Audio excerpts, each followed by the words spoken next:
నేనేం ప్రాబ్లం లేదు, ఎందుకంటే 6 గంటల లోపు నేను ఇంకా 2 కార్యక్రమాలు చేసేవాడిని. రామచంద్రాపురంలో నా కోసం వెయిట్ చేస్తూ ఉన్నారు వాళ్ళు. నేను వాళ్ళకి టైం ఇచ్చాను, మీకు టైం ఇవ్వమని చెప్పిన. రోడ్డు మీద వెయిటింగ్, పక్కకే ప్రోగ్రామ్ ఆయన చూడండి. కానీ ప్రగతి నగర్ అనేటువంటిది ఒక 20 సంవత్సరాల కింద ఇదంతా కూడా చెరువు కట్టలు, మట్టి గడ్డలు తప్ప ఏం లేదు. ఈరోజు మనుషులు తప్ప ఇక్కడ ఏం కనబడతలేదు. అర్థమైందా? ఒకప్పుడు కుక్కట్పల్లి వరకు చెలుక, బిహెచ్ఎల్ వరకు పులులు, సింహాలు రోడ్ల మీద పోవాలంటే వాడు చాలా జాగ్రత్తగా పోవాలి. బిహెచ్ఎల్ ఎంప్లాయీ తప్ప ఎవడు బిహెచ్ఎల్ దగ్గరికి వెళ్ళేవాడు కాదు. కానీ మనం డెవలప్ అయినామా అంటే డెవలప్ అయినాం. ఏ విషయంలో? అన్ని విషయాలు డెవలప్ అయినాం. కానీ హిందూ ధర్మాన్ని ముందుకు తీసుకెళ్ళడానికి స్వామీజీలు కూడా అట్లే తయారయ్యారు. మీకొస్తే మాకేంది, మాకొస్తే మీకేంది అని స్వామీజీలు తయారయ్యారు. పురోహితులు అట్లే తయారయ్యారు. నాయకులు కూడా అట్లే తయారయ్యారు. నేను ఏ నాయకుని గురించి మాట్లాడతలేదు.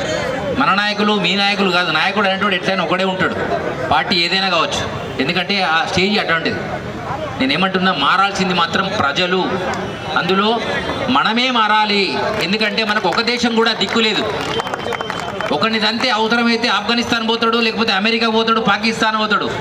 కానీ హిందువులను దంతే ఏ దేశానికి పోవడానికి మీరు రెడీగా ఉన్నారో ఒకసారి చెప్తే ఈ శివాజీ జయంతి ఎందుకు చేస్తున్నామో మనకు అర్థమవుతుంది.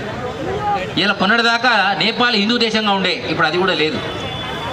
ఇప్పుడు పారిపోవాలంటే కూడా వాడు కూడా పాస్పోర్ట్ అడుగుతున్నాడు. పశుపతినాథ్ దేవాలయం పోవాలంటే 3 గంటలు బస్సులో కూర్చోవాలి, వాడు చెకింగ్ చేసుకునేదాకా. మన పరిస్థితి అట్లా అయిపోయింది. మన పరిస్థితి పోలే. అమ్మాయికి వచ్చరం అయితే ఏంటి పరిస్థితి అంటే, ఇప్పటికైనా యువత, ముసలిలో పని అయిపోయింది. ముసలిళ్ళకు వాళ్ళు ఇచ్చిపెట్టాడు. వాళ్ళు 50-60 బతికినంటే వాళ్ళకు ఇంతే పెద్ద దండలు తీసుకుపోయి వేసి దండం పెట్టాలి రోజు పొద్దుగల. మనం అంతసేపు కూడా ఉండం. ఎందుకంటే ఆహారాలన్నీ కూడా కలుషితం అయిపోయినాయి, రాజకీయాలు కలుషితం అయిపోయినాయి, ప్రసాదాలు, తిరుపతి ప్రసాదం కూడా కలుషితం అయిపోయింది. ఈవెన్ ఈ మధ్య కాలంలో